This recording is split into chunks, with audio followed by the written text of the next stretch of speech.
गिबियावनो आङो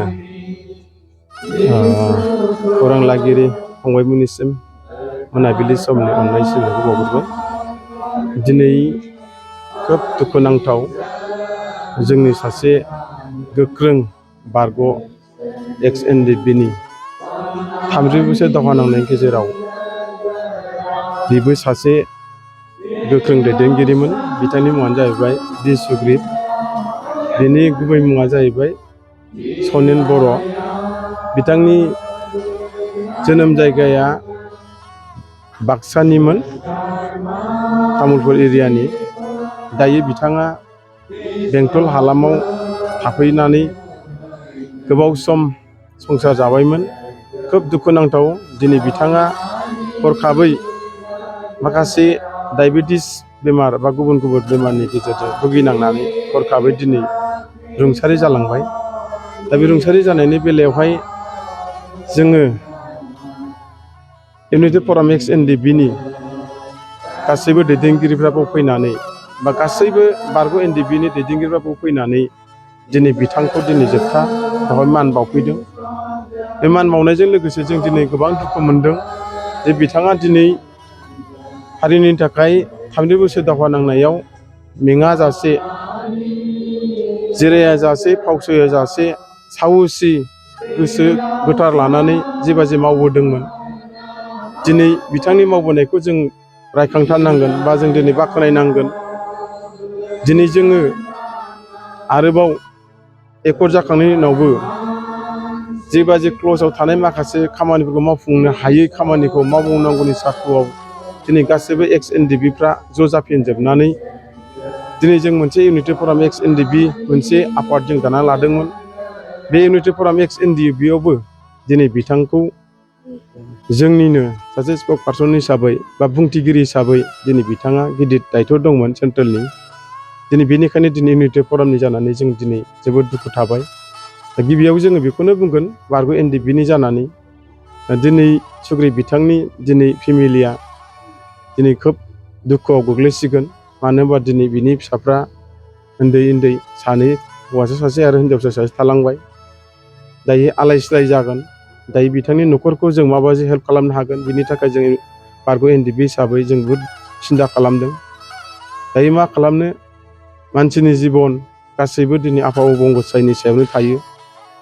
गाव जेखौ सानो बेखौनो दिनै मावो, इसोरनि साननाय खामानिफोरो।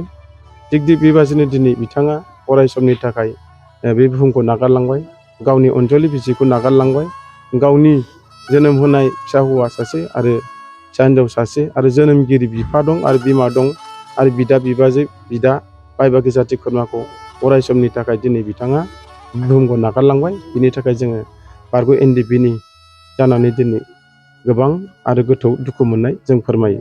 बिथाङा बेसेबां बैसोनिमोन? बिथाङा 12 बैसोनिमोन। बिथांनि जितु जयेना जाहैबाय 1997 बिथाङा जयेन जादोंमोन। बे 97निफ्राय फैयै फैनानै दिनै 2022 27 जानुवारिसिम बिटिआर एकर्ड जाखांनायनि उननिसिमाव बिथाङा खुनु मोनसे लर सर हायालासेनो दिनै गोख्रोङै खुनु सारेन्डार जायालासेनो रावनिबो खोथा बाथ्रा खोनासङालासेनो दिनै बिथाङा गोख्रोङै दिनै गोसोखौ हमथाबथारनानै दिनै बिमा बिफा बाय बागि जाथि खुरमाखौ हारा हास्थि होनायनि गेजेरजोंब्लाबो दिनै बिथाङा सौसिबोनानै दिनै बे अबस्थायाव दिनै बिथाङा सोरखिबोनो हादोंमोन। आरो दिनै एसे गावबो थिलेबलेब मोनसे न'खर संसार दानो थाखाय दिनै बिथाङा जुजिबाय थादोंमोन। दिनै बे समावनो दिनै बिथाङा अराय समनि थाखाय बे न'खरखौ नागारलांनाय जाबाय। এটি বিশেষ বিজ্ঞাপন বাজাজ বাইক ক্ৰয় কৰিব বিচৰা ইচ্ছুক গ্ৰাহকসকলৰ বাবে এটা ভাল খবৰ।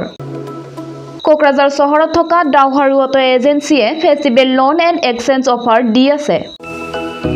গ্ৰাহকসকলে আগতীয়াকৈ কম পৰিমাণৰ টকা দি নিজৰ পছন্দৰ দুচকীয়া বাহন ক্ৰয় কৰিব পাৰিব। বাজাজ কোম্পানীৰ সকলো ধৰণৰ মডেল পোৱা যাব। Pulsar, city, Platina, avenger, Dominar আৰু নতুনকৈ লঞ্চ হোৱা বাজাজ মডেলৰ পালচাৰ N150খনো পোৱা যাব।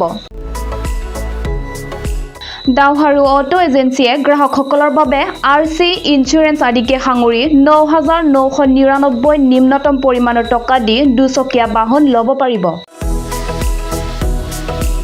কোকৰাঝাৰ চহৰত থকা ডাউহাৰু অটো এজেন্সিৰ লগত শ্বৰুম কাৰিগাঁও ফেষ্টিভ আউটলেট আৰু দতমা ফেষ্টিভ আউটলেট আৰু ভটগাঁও ফেষ্টিভ আউটলেট ব্ৰাঞ্চ শ্বৰুমত আহি আপোনাৰ পচন্দৰ বাজাজ বাইক ল'ব পাৰিব।